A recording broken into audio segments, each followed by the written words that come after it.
नमस्कार, भक्ति दर्शन समाचारमा स्वागत छ। म हेमा शर्मा।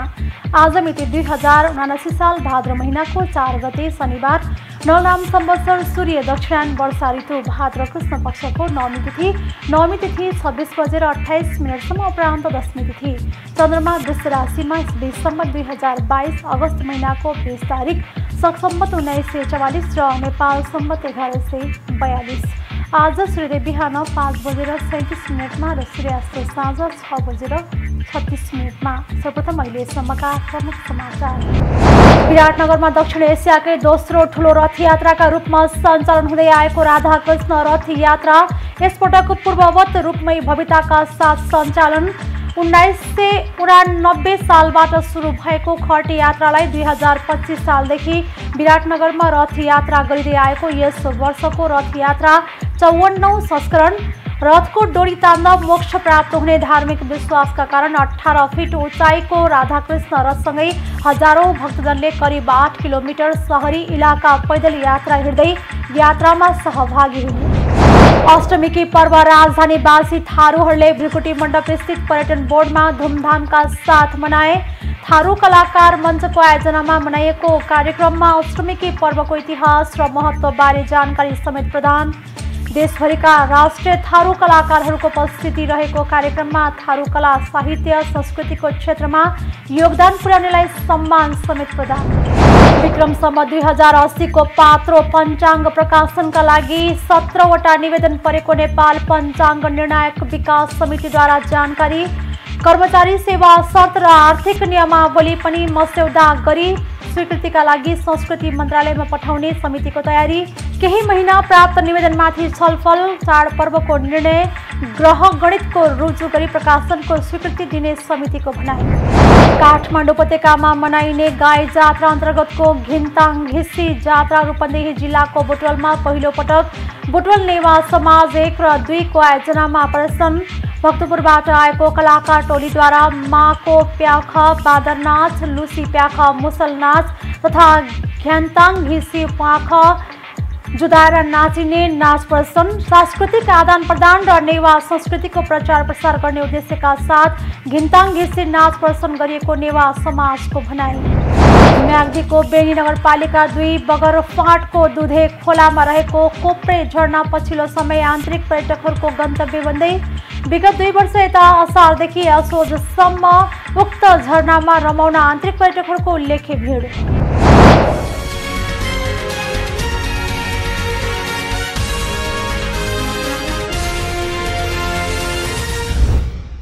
अब समाचार विस्तारमा।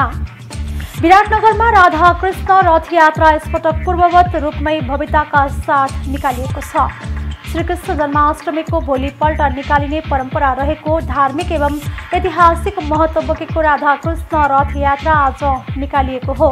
दक्षिण एसियाकै दोस्रो ठुलो रथ यात्राका रूपमा प्रत्येक वर्ष यो रथ यात्रा सञ्चालन हुँदै आएकोमा विगतका 2 वर्ष भने कोरोना महामारीका कारण स्थगित गरिएको थियो।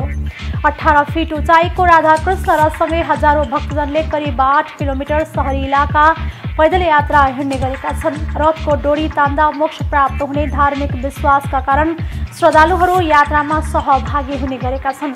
विगतका वर्षको रथ यात्रामा नेपाल र भारतका सहित 4 लाखसम्म भक्तजन सहभागी रहने गरेको बताइएको छ। विक्रम सम्वत 1988 मा खट यात्राबाट सुरु रथ यात्रा 2024 सालदेखि रथ यात्रामा परिणत गरिएको हो।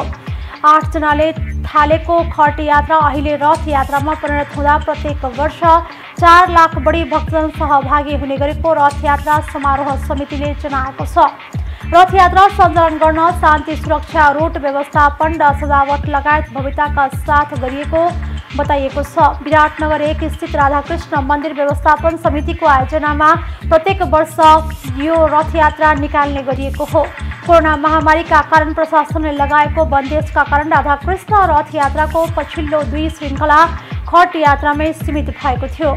प्रशासनको अनुमतिपछि यसपटक केही परिवर्तित स्वरूप सहित रथ यात्रा निकालिएको हो। यस वर्षको रथ यात्रा झाँकी रहित गरिएको छ।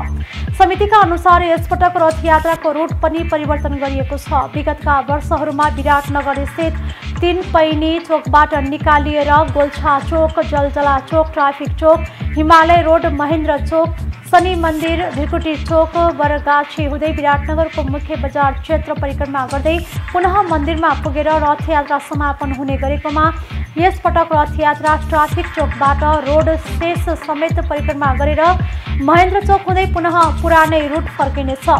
रथयात्रालाई सुरक्षित र मर्यादित बनाउन मोरङ प्रशासनले यस वर्ष पनि उल्लेख्य मात्रामा सुरक्षाकर्मी परिचालन गरेको छ। कोभिड महामारीको जोखिमलाई दृष्टिगत गर्दै सीमावर्ती क्षेत्रहरूमा पनि आवश्यक कडाई गरिएको मोरङका प्रमुख जिल्ला अधिकारी काशीराज दाहालले बताउनु भएको छ।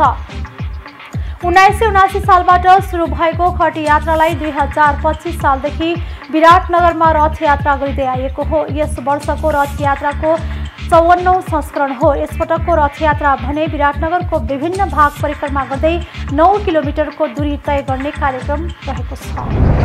राजधानीवासी थारूहरूले अष्टमीकी पर्व धुमधामका साथ मनाएका छन्। काठमाडौँमा रहेका थारू सङ्घ संस्थाहरूको संयुक्त आयोजनामा गरिने कार्यक्रमका लागि बनाइएको मूल आयोजक समिति मध्येको थारू कलाकार मञ्चले अष्टमीकी कार्यक्रमको संयोजन गरेको थियो। अष्टमीकी भृकुटी मण्डपस्थित पर्यटन बोर्डमा मनाइएको थारू कलाकार मञ्चले जनाएको छ। कार्यक्रममा अष्टमीकी पर्वको इतिहास र महत्त्वबारे जानकारी दिएको थियो। यसपटक परम्परागत रूपमा थारूहरूको डेहरी भकारीमा चित्र कुदेर अष्टमीकी टिक्ने गरिएको थियो। यसअघिका वर्षमा सादा पोस्टरमा चित्र कुदेर अष्टमीकी टिक्ने गरिएको थियो। यसपटक थारू परम्परा अनुसार ढेरीमा चित्र कुदेर टिक्ने गरिएको उहाँले बताउनु भएको छ। कार्यक्रममा देशभरिका राष्ट्रिय थारू कलाकारहरूको उपस्थिति रहेको थियो। कार्यक्रममा थारू कला साहित्य संस्कृतिको क्षेत्रमा योगदान पुर्याउनेलाई सम्मान समेत गरिएको थियो। विक्रम सम्वत 2080 को पात्रो पञ्चाङ्ग प्रकाशनका लागि 17वटा निवेदन परेको नेपाल पञ्चाङ्ग निर्णायक समितिले जनाएको छ। विक्रम सम्वत 2080 को पञ्चाङ्ग प्रकाशन गर्नका लागि निवेदन दिन गत श्रावण 4 गतेको गोरखापत्रमा सूचना प्रकाशन गरी समितिले 1 महिनाको समय दिएको थियो। समितिको सूचना अनुसार पुराना 14 पञ्चाङ्ग र नयाँ 3 गरी 17वटा निवेदन प्राप्त भएको समितिले जानकारी दिएको छ। स्वीकृतिका लागि निवेदन दिने नयाँ पात्रमा मुक्तिनाथ नेपाल र ज्वाला पञ्चाङ्ग रहेका छन्। यी तीनवटै पञ्चाङ्ग यो वर्ष पनि समितिसँग स्वीकृति नलिई प्रकाशनमा रहेका छन्। मुक्तिनाथ र नेपाल पञ्चाङ्ग विश्व पञ्चाङ्ग निर्णायक समितिका नाममा स्वीकृतिका लागि आएको कार्यकारी निर्देशक सूर्यप्रसाद ढुङ्गेलले जानकारी दिनुभएको छ। विगतमा एकपटक समितिसँग स्वीकृति लिएर निस्किएको ज्वाला पञ्चाङ्ग केही समय भने स्वीकृति नलिई प्रकाशनमा आएको थियो। ज्वालाले यसपटक फेरि स्वीकृतिका लागि निवेदन दिएको समितिले जनाएको छ। केही महिना प्राप्त निवेदनमाथि छलफल, चाडपर्वको निर्णय, ग्रह गणितको रुजु गरी प्रकाशनको स्वीकृति दिने बताइएको छ। पुससम्म सबै प्रक्रिया पूरा गरेर पात्रो प्रकाशनको स्वीकृति दिइसक्ने समितिको तयारी छ। समितिको संगठन तालिका निर्माण पनि अन्तिम चरणमा पुगेको जनाएको छ। केही हप्तामै यसले पूर्णता पाउने संस्कृति, पर्यटन तथा नागरिक उड्डयन र अर्थ मन्त्रालयले वचन दिएका छन्। समितिले कर्मचारी सेवा शर्त र आर्थिक नियमावली पनि मसौदा गरी स्वीकृतिका लागि संस्कृति मन्त्रालयमा पठाउने तयारी गरेको छ। काठमाडौँ उपत्यकामा मनाइने गाई जात्रा अन्तर्गतको घिन्ताङ घिसी जात्रा रूपन्देही जिल्लाको बुटवलमा पहिलो पटक बुटवल नेवा समाज 1 र 2 को आयोजनामा प्रदर्शन गरिएको छ। यसअघि काठमाडौँ उपत्यकामा मात्र सीमित रहेको घिन्ताङ घिसी जात्रा पहिलो पटक बुटवलमा प्रदर्शन गरिएको हो। एक रिपोर्ट। रूपन्देही जिल्लाको बुटौल स्थित विश्व हिन्दू महासङ्घको भवनबाट टिका, ध्वजा र सगुन ग्रहण गरी पुरानो बटौलीको जलविनायक गणेश मन्दिर पुगेको घिन्ताङ घिसी टोली गणेश मन्दिरबाट नेवारी परम्पराका विभिन्न नाचहरू प्रदर्शन गर्दै नगर परिक्रमा गरेको थियो। नेवारी परम्पराका विभिन्न बाजा गाजा सहित घिन्ताङ घिसी नाच गणेशस्थान, दुर्गा मन्दिर, गोलपान, चितगढी, कालिका मन्दिर हुँदै अमरपथबाट पुनः गणेश मन्दिर पुगेर समापन गरिएको थियो। भक्तपुरबाट आएको कलाकार टोलीले माकु, प्याख, बादर नाच, मुसी, प्याख, मुसल नाच तथा घ्यान्ताङ घिसी प्याख लट्ठी जुटाएर नाचिने नाच प्रदर्शन गरिएको नेपाल भाषा साहित्य त मुजिया उपत्यका संयोजक राजप्रीत टङ्गोले बताउनुभयो। नमस्कार छ जोजलप्पा। हामी काठमाडौँ उपत्यकाबाट यो बुटोलमा पनि काठमाडौँ उपत्यकामा भएको हाम्रो सांस्कृतिक गतिविधिहरू, त्यहाँ विभिन्न किसिमका नाचहरू छन्। यो प्रकृतिसँग मेल खाने नाचहरू, जस्तो कि अब माक प्याख भन्छ त्यो भनेको बाँदरको, अनि मयूर प्याख भन्छ त्यो भनेको मैका, हाम्रो मैका भन्छ मयूर प्याख, मयूर नाच। अनि यो घिन्ताङ घिसी नाच भयो। त्यहाँ विभिन्न किसिमको नाच छ, ठ्याक प्याख भनेर त्यो पनि छ, देवी नाच भन्ने छ। विभिन्न किसिमको यो प्रकृतिसँग मेल खाने नाचहरू काठमाडौँ उपत्यकामा अहिलेसम्म पनि छ। अनि यो नाचलाई हामी सकेसम्म नेपालको धेरै ठाउँमा हाम्रो पुर्याउने यो एउटा उद्देश्य हो। त्योभन्दा अगाडि जहाँ जहाँ हाम्रो काठमाडौँ उपत्यकाबाट यता बाहिर विस्थापन भएका हाम्रा नेवार समुदायका दाजुभाइहरू बस्ती बस्तीमा बसिराख्नु भएको छ, त्यो ठाउँमा गएर एउटा सांस्कृतिक आदान प्रदान गर्ने हिसाबले, हाम्रो सांस्कृतिक एकरूपता ल्याउने हिसाबले हामीले आज यो बुटोलमा हामी हिजो यहाँ पुग्यौँ, आज हामीले यहाँ प्रस्तुत गर्दैछौँ। उहाँले सांस्कृतिक आदान प्रदान र नेवार संस्कृतिको प्रचार प्रसार गर्ने उद्देश्यका साथ घिन्ताङ घिसी नाच लिएर आफूहरू बुटोल आएको बताउनुभयो। बुटोल नेवार सेवा समाज 1 र 2 का उपाध्यक्ष मदन श्रेष्ठले भक्तपुरबाट नेवार कलाकारहरूलाई ल्याएर बुटोलमा नेवारी कला र संस्कृतिको पहिचान दिन र आफ्नो बालबच्चा नयाँ पिँढीलाई आफ्नो कला संस्कृति संस्कार बुझाउनको लागि यो कार्यक्रम ल्याइएको बताउनुभयो। नमस्कार, म मदन कुमार श्रेष्ठ, बुटोल नेवार समाजको उपाध्यक्ष। विशेष गरेर चाहिँ हाम्रो नेवार संस्कृति चाहिँ काठमाडौँ उपत्यकामा मात्रै अलि सीमित भएको र बाहिरतिर हाम्रो यो नेवारहरूको बस्ती भएको सहरहरूमा चाहिँ यो संस्कृति अलिकता ओझेलमा परेको हुनाले काठमाडौँको नेवार धिङताङहरूसँग हामीले चाहिँ कम्बिनेसन गरेर कुराकानी छलफल गरेर उहाँहरूलाई चाहिँ यहाँ हामीले कार्यक्रम देखाउन ल्याएको छौँ। यो हाम्रो नेवार संस्कृति अलि धेरै नै धनी छ। अब यो संस्कृतिबाट हाम्रो बच्चा पिँढीहरूले हाम्रो संस्कृति कस्तो थियो भनेर पनि बुझ्ने अवसर पाउँछ र साथै अरू जनजाति अरू जात जातिकोहरूले पनि नेवारहरू कसरी संस्कृतिका धनी छन् भन्ने एउटा सिक्ने अवसर पाउँछ भन्ने कुरा राख्दै धन्यवाद। यस्तै गरी बुटोल नेवार समाजका उपाध्यक्ष तथा कार्यक्रमका संयोजक अरुणा श्रेष्ठले यो कार्यक्रम बुटोलको विश्व हिन्दू महासङ्घको हलबाट टीका थोजा र सगुन ग्रहण गरी जलविनायक गणेश मन्दिर परिसरबाट नेवारी परम्पराको विभिन्न बाजा गाजा सहित घिन्ताङ घिसी नाच गणेश स्थान दुर्गा मन्दिर गोलपाट जितगढी कालिका मन्दिर हुँदै अमरपथबाट पुनः गणेश मन्दिर पुगेर समापन गरिने बताउनुभयो।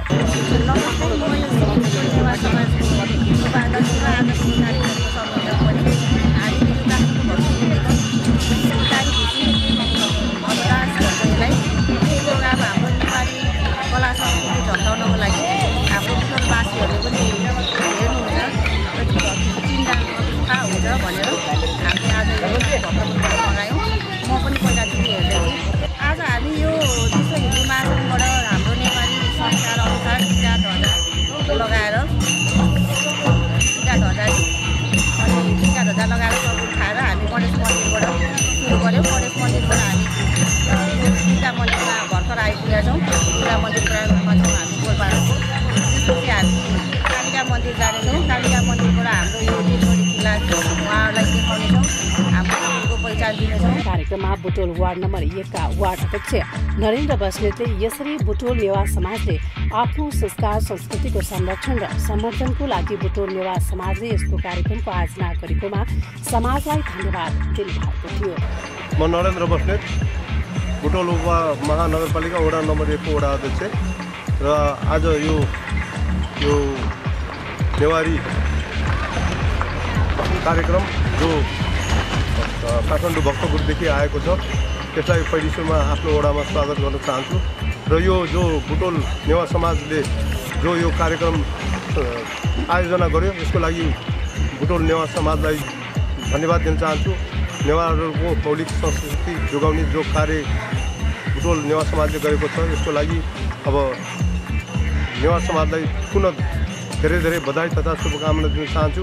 र सबै क्षेत्रवर्ग धर्म संस्कृति आफ्नो आफ्नो परम्परा सबैले जोगाउनुपर्छ र जो नेवार समाजले यो कार्यक्रम गर्यो यसको लागि उहाँहरूलाई धेरै धेरै धन्यवाद दिन चाहन्छु। यो कार्यक्रमको लागि भक्तपुरबाट कलाकार ल्याउँदा धेरै खर्च लाग्ने र व्यवस्थापन गर्न धेरै गाह्रो काम हो, तर पनि आफ्नो संस्कृति संस्कार बचाउन यो कार्यक्रम आयोजना गरेको बुटोल नेवार समाज 1 र 2 का अध्यक्ष शुभेन्द्र श्रेष्ठले बताउनुभयो। यो कार्यक्रम गर्नलाई आर्थिक सहयोग गर्नुहुने बुटोल उद्योग वाणिज्य सङ्घ कलाकारहरूलाई बस्नको लागि व्यवस्था मिलाइदिनुहुने राम बालेश्वर धर्मशाला बुटोल र कार्यक्रमको लागि हल उपलब्ध गराइदिनुहुने विश्व हिन्दू महासङ्घ बुटोललाई धन्यवाद र आभार व्यक्त गर्नुभयो। म शुभेन्द्र श्रेष्ठ बुटोल नेवा समाज एकदिनको अध्यक्ष र आज हामी यो काठमाडौँ भक्तपुरबाट र उहाँको जिल्लाबाट पाल्नुभएका हाम्रो कलाकारहरू जुन यो भिन्टिङ घिसी भन्ने छ यो हाम्रो पहिलोचोटि बुटोलमा आइरहेको छ। हाम्रो नेवारको संस्कृति काठमाडौँबाट झलक थियो र उहाँको राजवीर दङ्गलजीबाट मेरो कन्ट्याक्ट भएपछि उहाँले यो यस्तो गर्ने भनेको थिए। यहाँको बुटोल नेवा समाजका हाम्रो एक दुईवटा सदस्यले गरेपछि यो ठुलो रिस्क थियो। यो हामीले कार्यक्रम सानोतिर थिएन, तर हामीले हिम्मत गरेर बोलाउने भनेर गरेपछि उहाँसँग कन्ट्याक्ट गरेर उहाँहरू त्यति टाढाबाट आउनुभएछ र यसको लागि खर्च ज्यादा व्यवस्था गर्न हामीलाई बहुत गाह्रो थियो र बुटोल उद्योग वाणिज्य सङ्घका अध्यक्षज्यू लगायतले हामीलाई यो विश्व हिन्दू महासङ्घ र धर्मशाला बलेश्वर रामको व्यवस्था बस्नलाई उहाँले निःशुल्क गरिदिनु भयो र हामीलाई सबभन्दा ठुलो हामीले समस्या थियो उहाँहरू आउने गाडीमा पनि भार तिर्नु र उहाँले आफै तिर्ने दुईवटा बसमा आउँछ। हामी 65-36जना बसको खर्च उहाँले तिर्नुभएछ र मेन बुटोलको भाषी यो घिन्ताङ घिसिङ र उहाँहरूको 2-3वटा कार्यक्रम अहिलेसम्म देखेका छन्। काठमाडौँवासीले मात्रै देखेका छन् नेवार र उहाँको संस्कृति जुन छ उहाँहरूको मेरो खास गरी काठमाडौँको मात्रै नेवारी संस्कृति मात्रै नभएर बुटोलको नेवारहरूको बसोबास धेरै भएको हुनाले उहाँले त्यो चाहेर मैले पनि यो नेवार बुटोल नेवारले पनि यो देखोस्। घिन्ताङ घिसी नाच पृथक मनोरञ्जनात्मक एवं व्यङ्ग्यात्मक हुने गर्छ। गिरितुवाङ ख्यान्ताङ घिसिङतुवाङ तहामचा गनाते गुवाङ खङ्गप्याले ते गुवाङ प्याले मनिहासा खुसिङ चुइक छोए भनेर नाचिने आकर्षक घिन्ताङ घिसी नाचको चर्चा पनि यस अवसरमा बढी हुने गर्छ। नेवार समुदायमा 7 दिनसम्म घिन्ताङ घिसी नाच, माप, प्याख, मादर नाच, लाखे नाच, भैरव नाच लगायत देवी देवताका नाच, विभिन्न व्यङ्ग्यात्मक प्रस्तुति गरी कृष्ण अष्टमीको दिन कलेजोको जात्रा गरी गाई जात्रा समापन गरिन्छ। बुटोलबाट भक्ति दर्शन इन्टरनेसनल टेलिभिजन एसटीका लागि क्यामेरामा प्रशान्त मानेन्द्रको सहयोगमा हाम्रा सहकर्मी सत्यनारायण मानेन्द्रको। म्याग्दीको बेनी नगरपालिका 2 बगरफाटको दुधे खोलामा रहेको कोप्रे झरना पछिल्लो समय आन्तरिक पर्यटकहरूको गन्तव्य बन्न थालेको छ। विगत 2 वर्ष यता उक्त झरनामा रमाउन आन्तरिक पर्यटकहरूको भिड लाग्ने गरेको हो। एक रिपोर्ट। सदरमुकाम बेनी बजारदेखि करिब 4 किलोमिटर पश्चिमतर्फ पर्ने नयाँ पर्यटकीय गन्तव्यको रूपमा सुनिएको उक्त झरनामा आन्तरिक पर्यटकहरूको चहल पहल बढ्न थालेको छ। पर्यटकीय सम्भावना बोकेको कोप्रे झरनामा आन्तरिक पर्यटकको आकर्षण बढ्दै गएको हो। भम्किलीको दुधे खोला नजिकै पर्ने कोप्रे झरनामा पछिल्लो पटक दैनिक जस्तो पर्यटक पुगेर रमाउने गरेका छन्। स्थानीयले कोप्रे झरा भनेर चिन्ने कोप्रे झरनामा खास गरी शनिबार तथा बिदाको दिनमा आन्तरिक पर्यटकहरूको घुइँचो लाग्ने गरेको छ। म्याग्दीको सदरमुकाम बेनी बजारदेखि नजिकै रहेको झरनामा दैनिक झण्डै 100 पर्यटक घुम्न पुग्ने गरेका छन्। बेनी बगरफाट भम्किली सडकको नजिकै अवस्थित कोप्रे झरनामा सबै उमेर समूहका मानिसको रोजाइमा परेको छ। व्यस्त दिनचर्याबाट मानिसहरू एकैछिन भए पनि कोप्रे झरनामा रमाएर फर्कन्छन्। खास गरी यहाँ भम्किली, ज्याम्रुकोट, दुधे खोला, बगरफाट र बेनी बजार आसपासका क्षेत्रबाट मानिसहरू पुगेर घुम्ने, फोटो खिच्ने र रमाउने गरेका छन्। विगतदेखि नै मानिसको चहल पहल हुने यस झरनामा पछिल्लो पटक गत वर्ष र अघिल्लो वर्ष कोरोना भाइरसका कारण जारी निषेधाज्ञाको बीचमा घुम्नेहरूको संख्या बढेको थियो।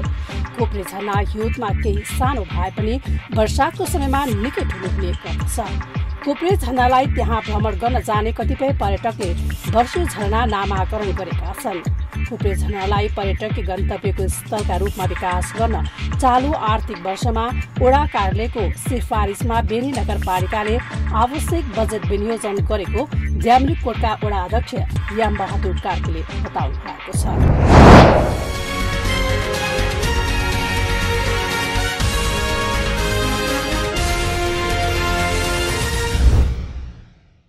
अहिले हामी भक्ति दर्शन समाचारको अन्त्यमा आइसकेका छौँ। जाँदा जाँदै प्रमुख समाचार पुनः एकपटक। विराटनगरमा दक्षिण एसियाकै दोस्रो ठुलो रथ यात्राका रूपमा सञ्चालन हुँदै आएको राधाकृष्ण रथ यात्रा यसपटक पूर्ववत रूपमै भव्यताका साथ सञ्चालन।